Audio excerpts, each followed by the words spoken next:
Villupuram SP அலுவலகத்தில் மதம் மாறி திருமணம் செய்து கொண்ட காதல் ஜோடி பாதுகாப்பு கேட்டு தஞ்சம்.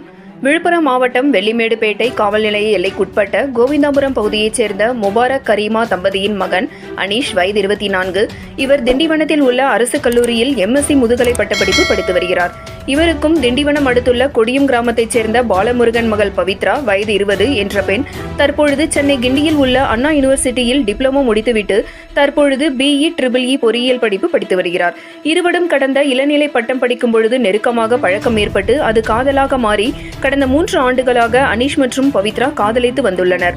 இந்த நிலையில் நேற்று திண்டிவனத்தில் உள்ள மஸ்கட் பள்ளிவாசலில் இஸ்லாமிய முறைப்படி திருமணம் செய்து கொண்டனர். இந்த நிலையில் கல்லூரி மாணவி பவித்ரா வீட்டில் காதல் திருமணத்திற்கு எதிர்ப்பு தெரிவித்து கொலை மிரட்டலும் விடுத்துள்ளனர். இதனால் இவர்கள் திண்டிவனம் அனைத்து மகளிர் காவல் நிலையத்தில் நேற்று தஞ்சமடைந்தனர். ஆனால் அங்கு அவர்கள் உறவினர்கள் சூழ்ந்ததால் தற்பொழுது இன்று விழுப்புரம் எஸ்பி அலுவலகத்தில் பாதுகாப்பு கேட்டு மனு அளித்தனர். இதனால் பரபரப்பு ஏற்பட்டது. 7 Green News செய்திகளுக்காக விழுப்புரம் மாவட்ட செய்தியாளர் S. கலைக்குமார்.